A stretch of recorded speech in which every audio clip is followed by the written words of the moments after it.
Very good afternoon to all my dear students.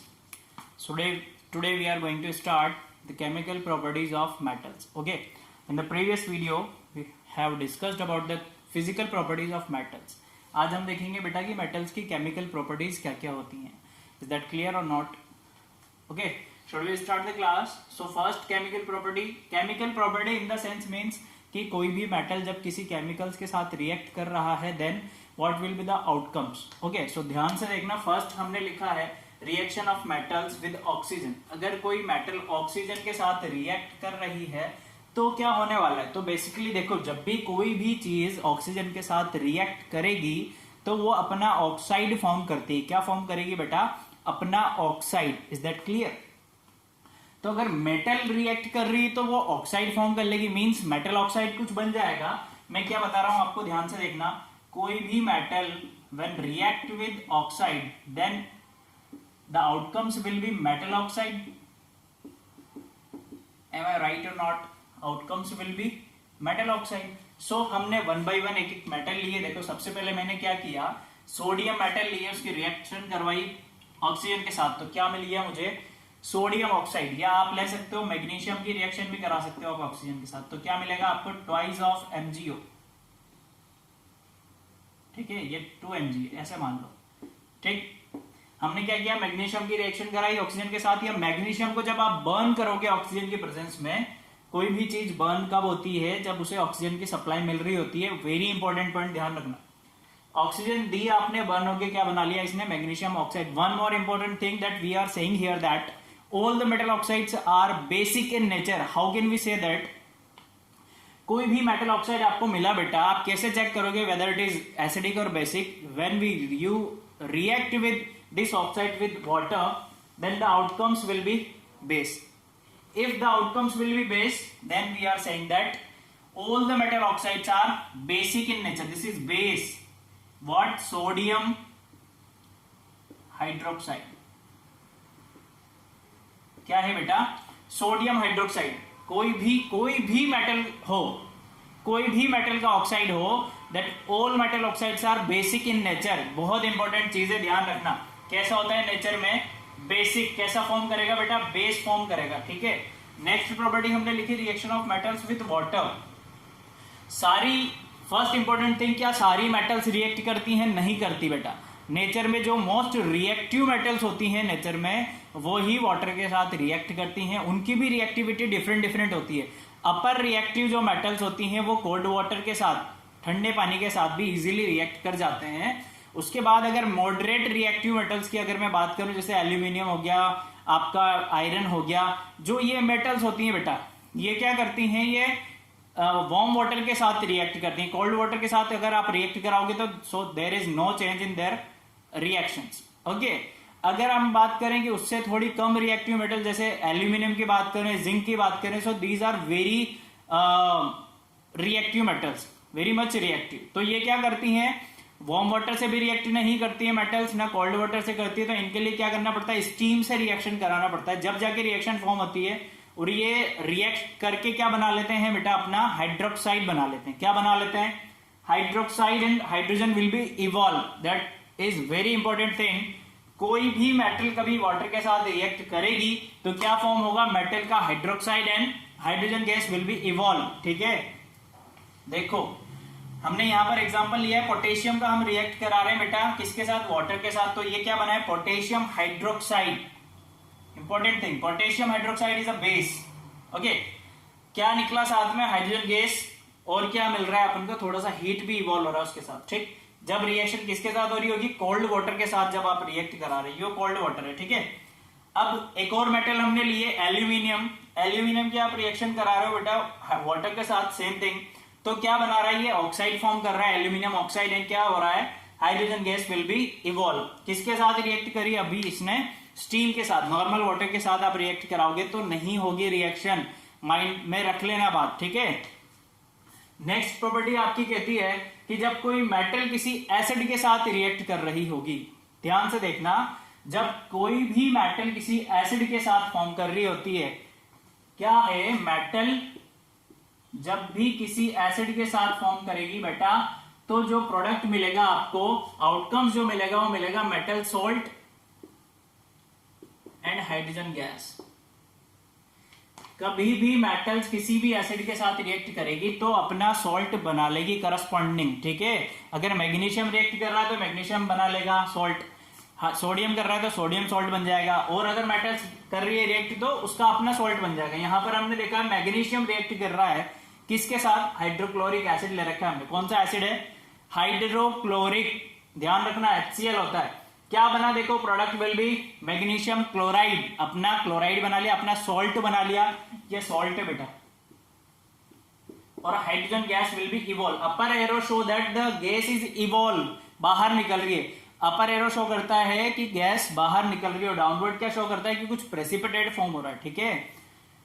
Next reaction है इसकी किसके साथ, बेस के साथ। जब बेस के साथ रिएक्ट होगी मेटल्स तब भी सेम चीज ही होगी बेटा, वहां पर भी क्या होगा, हाइड्रोजन गैस इवॉल्व होगी। देखो अभी हमने मेटल लिए जिंक, जिंक की रिएक्शन हमने कराई बेस के साथ, सोडियम हाइड्रोक्साइड इज बेस। ध्यान रखना, आप 8th क्लास में पढ़ के आए हो, सॉरी आपकी 7th क्लास में आपने पढ़ा होगा, एसिड बेस में आपने देखा होगा बेस क्या होता है।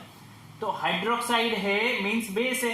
बेस की रिएक्शन आप जब एसिड से, सॉरी मेटल से कराओगे तो क्या फॉर्म कर लिया उसने, सोडियम जिंकेट। नेम लिख लेना इसका, क्या है बेटा, सोडियम जिंकेट। ये मेटल सोल्ट बना और ये hydrogen gas will be evolve. अब वेरी मच इंपॉर्टेंट प्रॉपर्टी है ये वाली,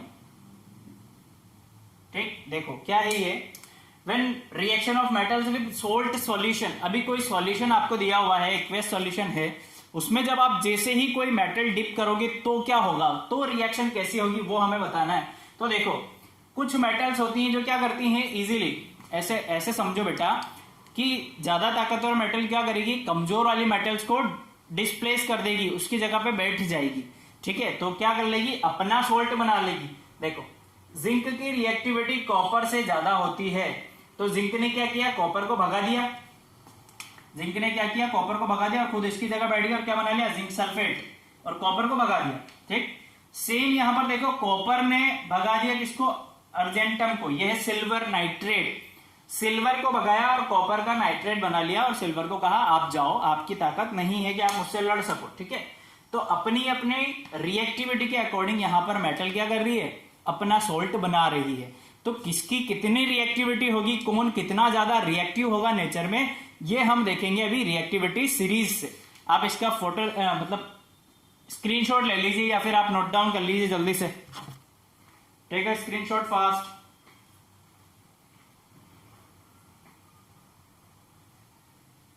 देखो बेटा अब हमें कैसे पता कि कौन सी मेटल रिएक्टिव और कौन सी मेटल कम reactive, how can we know that. तो हमें पता लगेगा बेटा रिएक्टिविटी सीरीज जब हम देखेंगे तो हमें पता लगेगा कौन सी मेटल किसको भगा सकती है, किसको डिस्प्लेस कर सकती है, इसलिए हम पढ़ने वाले हैं रिएक्टिविटी सीरीज। तो बेसिकली रिएक्टिविटी सीरीज है क्या बेटा, एक अरेंजमेंट है मेटल्स का उनकी उनके रिएक्टिविटी के डिक्रीजिंग ऑर्डर पे, कि जैसे आप ऊपर से नीचे आते जाओगे रिएक्टिविटी क्या होती जाएगी, कम होती जाएगी। इस बेसिस पे जो अरेंजमेंट होता है मेटल्स का उसे हम बोलते हैं रिएक्टिविटी सीरीज ऑफ मेटल्स। अब ये अरेंजमेंट कैसा है, देखो ये ऐसा होता है, समथिंग लाइक दैट। अब इसे याद कैसे करोगे आप, देखो बहुत अच्छी ट्रिक है, मैं आपको बता देता हूं। ये है बेटा केदारनाथ का माली आलू जरा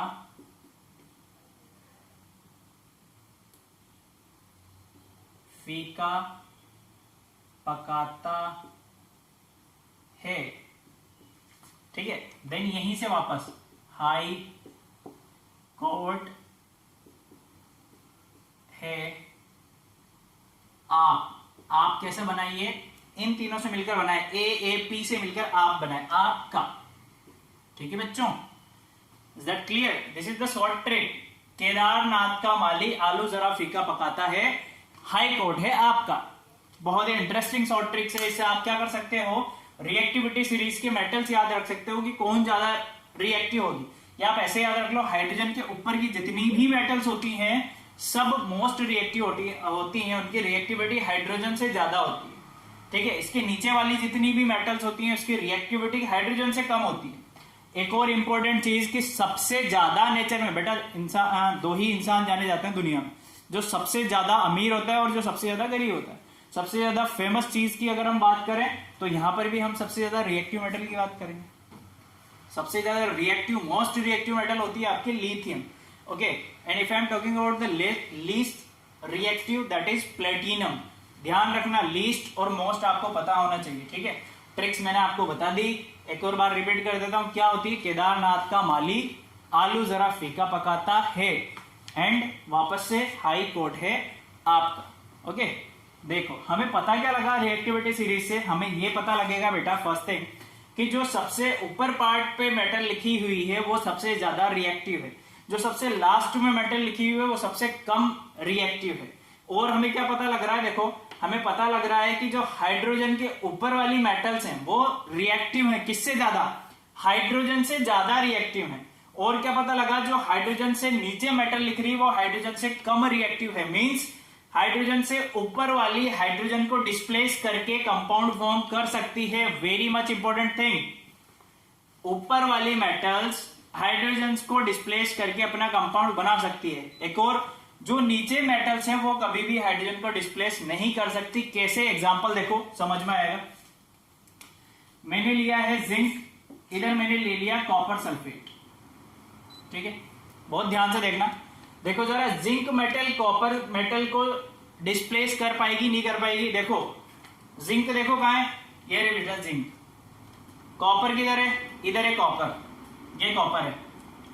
अब देखो जिंक की रिएक्टिविटी ज्यादा है कॉपर से। आप ऐसा समझो, जिंक अमीर आदमी है और कॉपर गरीब आदमी है। तो अमीर आदमी क्या करता है? हमेशा गरीब आदमी को सीट से हटा देता है, ठीक है।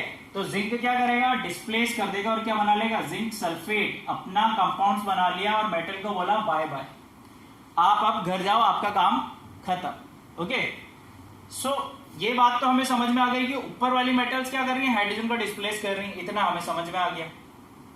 हाइड्रोजन को डिस्प्लेस करा दो बच्चों, ये लो H2SO4 बना लो आप। हाइड्रोजन को डिस्प्लेस कर दिया, उसने बना दिया जिंक सल्फेट, और hydrogen gas will be born. ऐसा लो, ठीक है। अभी अब देखो लीस्ट रिएक्टिव की बात कर लेते हैं। मैं बात कर रहा हूं कॉपर, और इधर मैंने ले रखा है ऊपर वाली मेटल से कुछ ले लेते हैं, मैग्नीशियम क्लोराइड ले लो। अब मुझे बताओ जरा, क्या कॉपर मैग्नीशियम को डिस्प्लेस कर सकता है? बताओ। नहीं कर पाएगा ना बेटा। क्यों? क्योंकि ये तो गरीब आदमी है। तो गरीब आदमी कभी इतना सोचता ही नहीं है कि अमीर आदमी के कुछ करे। तो गरीब आदमी क्या करेगा? कभी भी अमीर आदमी के साथ खेल नहीं सकता। तो ये कभी भी प्रोडक्ट फॉर्म नहीं होगा। No product form. ओके, यही लिखा है हमने कि कभी भी लिस्ट रिएक्टिव मेटल्स क्या करेंगी? मोर रिएक्टिव मेटल को डिस्प्लेस नहीं कर सकती है। इवन अगर हम बात करें यहां पर ऐसा भी होता, ये लो हाइड्रोजन भी ले लो, अरमान पूरे कर लो अपना। हाइड्रोजन ले लिया बेटा, अब कर पाएगा क्या? देखो नहीं कर पाएगा, क्योंकि हाइड्रोजन की रिएक्टिविटी अभी भी ज्यादा है कॉपर से। तो यहां पर भी कोई प्रोडक्ट फॉर्म नहीं होगा। ये बहुत इंपॉर्टेंट चीज है, आपसे पूछ लिया जाएगा। ये वाला साइड देखिए, what will be the product. तो प्रोडक्ट क्या होगा? कुछ नहीं होगा, कुछ फॉर्म ही नहीं होगा, ठीक है। तो these are the chemical properties of metals. Okay, next video में या नेक्स्ट लेक्चर में हम पढ़ेंगे बेटा नॉन मेटल्स के बारे में। Okay, thank you, bye.